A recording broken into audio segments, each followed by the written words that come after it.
Taste the Daily.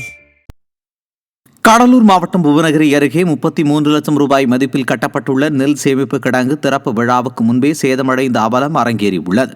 பூசித்தேரி கிராமத்தில் 3 வருடங்களாக ஆமை வேகத்தில் அமைக்கப்பட்ட நெல் சேமிப்பு கிடங்கு தரமற்று கட்டப்பட்டுள்ளதாக மக்கள் புகார் தெரிவித்தனர். இதன் காரணமாக கட்டடம் ஆங்காங்கே சேதமடைந்துள்ளதால் கமிஷனில் குறியாக இருந்த ஒப்பந்ததாரர் மீது விரைந்து நடவடிக்கை எடுக்க வேண்டும் என விவசாயிகள் வலியுறுத்தினர்.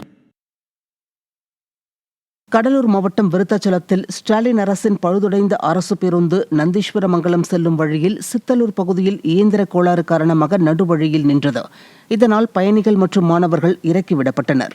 பராமரிப்பின்றி இயக்கப்படும் அரசு பேருந்துகளால் தினமும் இன்னலுக்கு ஆளாவதாக வேதனை தெரிவித்த பயணிகள் அரசு பேருந்துகளை முறையாக பராமரிக்க வேண்டுமென கோரிக்கை விடுத்தனர். தூத்துக்குடி மாவட்டம் ஏரல் அரசு மருத்துவமனை அருகே தேங்கி நிற்கும் கழிவு நீரால் சுகாதார சீர்கேடு ஏற்படும் அபாயம் உருவாகியுள்ளது. ஏரல் பேரூராட்சி பகுதிகளில் கழிவுநீர் வடிகால்வாய் அமைக்கும் பணி நடந்து வருகிறது.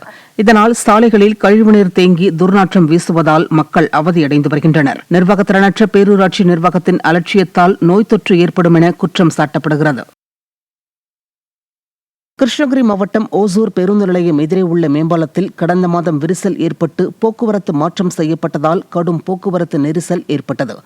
ஓசூர் சீதாராம் நகர் பகுதியிலிருந்து இஎஸ்ஐ மருத்துவமனை வரை செல்லும் ரிங் ரோட்டில் கடும் போக்குவரத்து நெரிசல் ஏற்பட்டது. இதனால் வாகனங்கள் நீண்ட நேரம் காத்திருந்து ஊர்ந்து செல்லும் நிலைக்கு தள்ளப்பட்டன.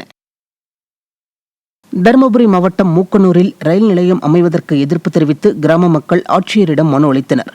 70 ஆண்டுகளாக ரயில் நிலையம் அமையாமல் இருந்த மூக்கனூரில் பொதுமக்களின் கோரிக்கையை ஏற்று ரயில் நிலையம் அமைக்கும் பணிகள் துவங்கப்பட்டது.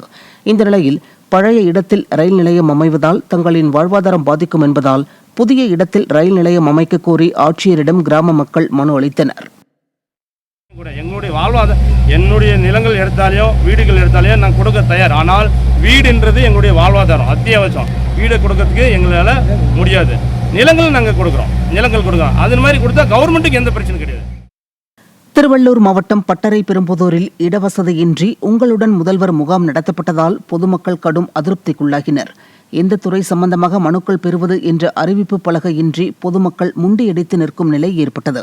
அத்துடன் ஊழியர்கள் செல்போனில் பேசியபடி அரட்டை அடித்துக் கொண்டு அலட்சியமாக வேலை செய்ததும் மக்களை கடும் சிரமத்திற்காளாக்கியது. ஸ்டாலின் மாடல் அரசு கண்துடைப்பு நாடகமாக இதுபோன்ற முகாம்களை நடத்துவதாக பலரும் குற்றம் சாட்டுகின்றனர்.